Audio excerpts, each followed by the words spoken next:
พี่น้องมาเบิ่งพัดทึกพัดเทืองครับ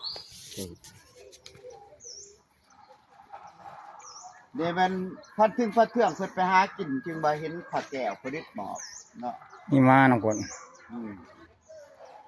มาพุ่นแหละมาแต่ผู้พุ่นแหละผักแก้วนะนี่พัดทึกพัดเทืองเนาะวันนี้มาเพิ่นถ่ายที่บ่ได้ถ่ายเอามาเด้นี่บ่ได้ถ่ายเอามาเด้อพันเทือง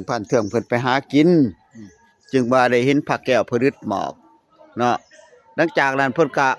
เอาผักแก้วอันค้อนใส่หน้าเพิ่นนี่เนาะค้อนใส่หน้าเพิ่นแล้วก็เพิ่นตากข้าวไว้ว่าถ้าว่าศักดิ์สิทธิ์แท้อันก็ขอบ่ให้ไก่เห็นมากินข้าวเนาะให้รักษาข้าวให้เพิ่นย้อนว่าพันเทืองเพิ่นบ่มีเวลาแล้วก็ยามแดงมาไก่ก็บ่ตอดข้าวตอดหยังเนาะเพิ่นก็อธิษฐานอีกมื้อต่อไปว่าคันว่าศักดิ์สิทธิ์แท้ก็ไปลาเนื้อลาชัดได้เห็นแต่ได้กวางได้ฟ้านเนาะ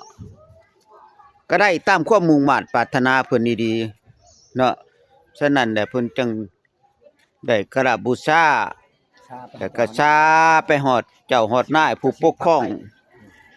เจ้าปกครองเมืองจะประซักพุ่นเนาะสมัยนั้นเนาะเพิ่นจังว่าได้มา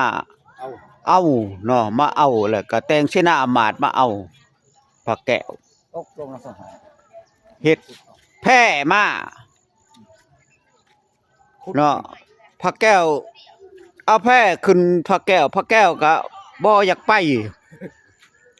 โดดลงหนองกลายเป็นหนองเนาะเอาขึ้นอีกโลดลงอีกเบื้องนั้นเป็นช่องหนองจึงว่าเกิดมีชื่อบัดหนองช่องหองหรือว่าบ่อนพระแก้วอยู่เนาะเมื่อเป็นแนวนั้นเด้อเพิ่นทำนายทายทักว่าเป็นไปบ่ได้คันบ่เอาผู้ปกปักรักษาพระแก้วไปนำนี่บ่เอาลามไปนี่โดยเฉพาะเป็นนายพันเทืองนี่เนาะจึงว่าหมอทำนายทายทักเด้อเอาเพิ่นไปนำจังว่าพระแก้วเด้อจึงได้ไปให้พญาเพิ่นแต่สมัยพุ่นแหละพุทธกาลก่อนพุ่นภาคไทยได้ไปให้บ่ได้ภาคใต้เนาะภาคไทยก็ไปไทยเด้บัดเนาะแต่ว่าปัจจุบันนี่พระแก้วผลิตหมอกเขาบ่ได้ผลิตอยู่นี่แล้วเนาะเพิ่นได้เอาไปเพิ่นแล้วฟังจะสิเฮาไปให้จะสิไทยเด้ไทยเด้แต่มาแล้วกัญชามาแล้วซ้ายมาทางเนาะนครปฐมแต่ว่ายามบุญเดือน3เด้อเพิ่นจะเฮ็ดวันเฉลิมฉลองเดือน3เพ็งนี่จะพระแก้วเพิ่นจะเสด็จมาเนาะเสด็จมาเป็นทรายแก้วเนาะเชิญเด้อพี่น้องมาบุญเดือน3เพ็งนะ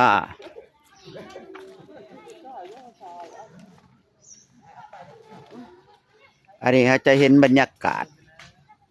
อยู่วัดหนองซ่องหองเนาะ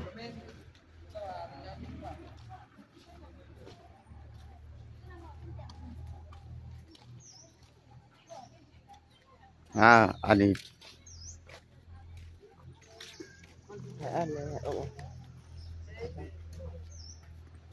ผู้ฮัก